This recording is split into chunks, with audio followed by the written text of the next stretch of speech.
Do start with breaking news tonight. A crash on the Pennsylvania Turnpike early this morning, leaving 5 people dead and at least 60 others hurt. We've also learned the crash involving a bus headed to Cincinnati. One man on board was actually coming right here to Columbus. Now, here's a closer look at where this all happened. Investigators say that multiple cars and 2 semi-trucks were also involved.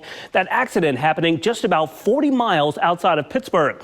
Now, we do have team coverage on this developing story tonight. Jeff Reddick is talking to that man who was headed to Columbus when this crash happened. A young student left battered and bruised near OSU after being attacked by 5 men. Tonight, investigators getting closer to finding information on those suspects. This as the victim's family is offering money for information in that case. And as they look out for those sliding planes out west, right here at home, it's coyotes causing all the problems. In fact, a Columbus police officer says he was bitten by one as he helped out a driver on I-70 at Hamilton Road. Jesse Starkey with the story. If you've been dying to try out a new restaurant around town, next week is definitely the time to do it. 614 Restaurant Week is set to kick off. Lindsay Press, of course, with 614 Magazine, joining us to talk about some of those great deals that you can look forward to. And Lindsay, just first off, remind everybody how the whole process works. Sure. A big night for a former Buckeye making history against the Patriots. Some say ending a dynasty. Sports director Clay Hall following it all tonight. What do you say, Clay? Marking 1 year of medical marijuana sales right here in the state of Ohio. We're starting to see more dispensaries around the state and prices on products on the way down. On new tonight, calling for change. Protesters gathering outside the Franklin County Dog Shelter today. The group claiming that the lives of shelter dogs hang in the balance. Administrators at the shelter tell us that's simply not the case.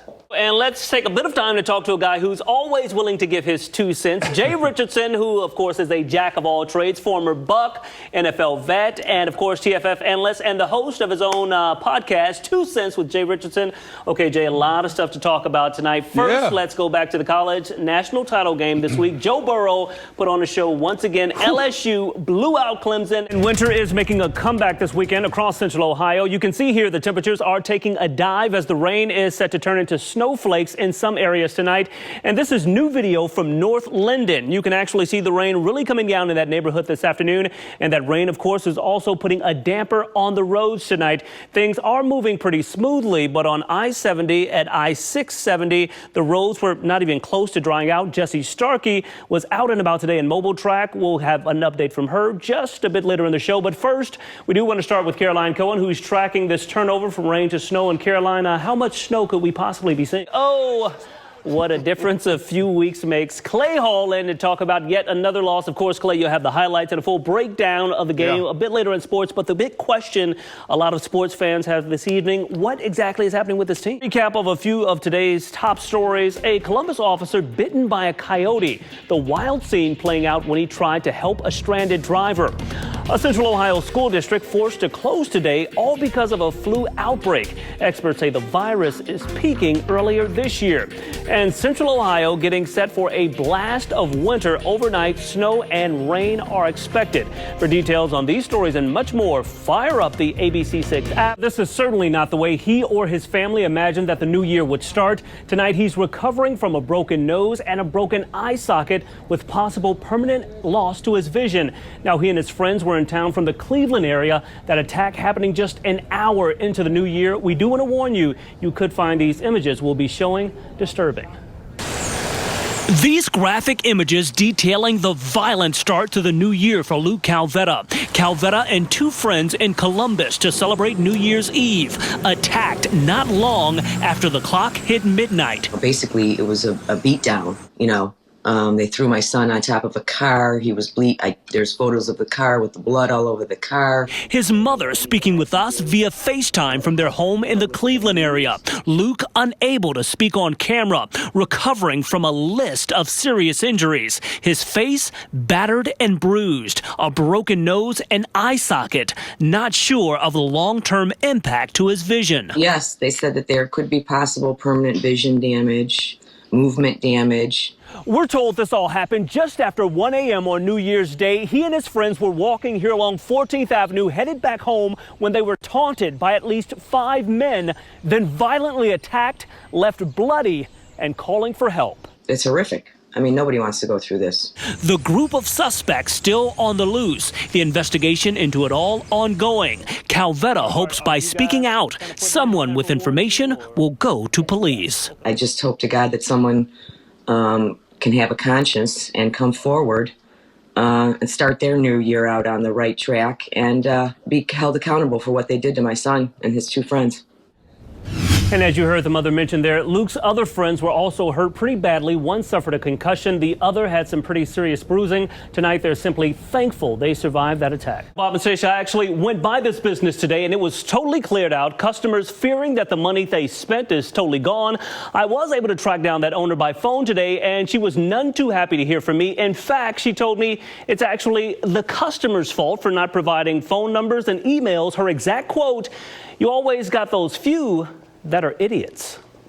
My concern is not really the money, it's just really the embarrassment of handing somebody a gift that they can't use. Louis Todd Hunter is pretty angry. My concern was is how many people will this actually affect. Over the holidays, buying several gift certificates from 5-Star Salon and Spa in Grove City for the ladies in his life. But here's the issue. Just this week when they went to cash them in, the spa was closed. Customers given no heads up. You should have told people.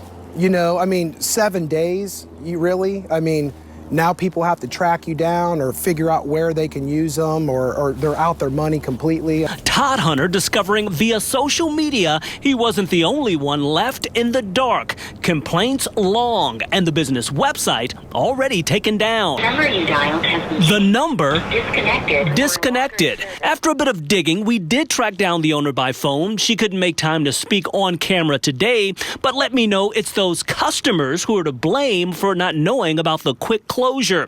She says phone calls and emails were sent to those who provided contact info with their purchase. Other customers wanted to be secretive, she said. As for those who didn't, her exact quote, "They're stupid clients who cannot get themselves together." For those who choose, those gift cards can be redeemed here at Sola Salon Studios in the Sola Girl Suite. This business also in Grove City. Todd Hunter not likely to be one of those. Closing and not giving an explanation or say, hey, we're going to move, we're going to change names, we're going to do this, we're going to do that. You know, there's just took my money freely and didn't say a word to me. Now, the owner also tells me that businesses close all the time, so this shouldn't be such a big deal. But for customers like the one we spoke with, customer service is important, and he will most likely be spending his dollars elsewhere. As for that business owner, if she's willing to speak on camera and explain some of her thoughts about those customers who spend good money, just give me a call. Reporting live in studio tonight, Rodney Dunigan, 6 on your side. This all happened this weekend, guys. So basically, this was a pretty quick moving. One worker discovered that a fake bank account had actually been set up in their name. That started a domino effect. More people coming forward saying the same thing had been done to them. Tonight, investigators trying to track down those crooks. The library system trying to figure out how this all happened in the first place. High-tech crooks causing serious issues for the Columbus Metro Library System.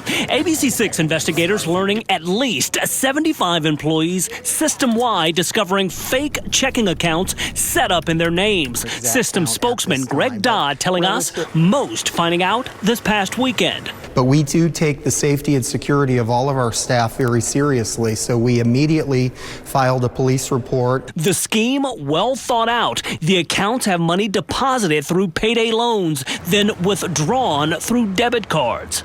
Those accounts were set up at Huntington Bank. The Columbus Metropolitan Library now working with the bank and investigators to gather as much information as they can, working to get to the bottom of this scam. There seems to be no distinct pattern, and we just don't know at this point, but we continue to be diligent to determine what that cause was. The library system is in the process of putting together a plan of action, including fraud protection for employees impacted. Important steps as they try to determine how that information was accessed. And something important to note tonight, no money was taken from these workers, but their identities were stolen. We're told that no customers of any area libraries have been impacted by this information breach. They stress that information is secure and no customers have come forward so far with any concerns. Of course, this is something that investigators will continue to track, and we'll let you know if we get any word of any additional problems.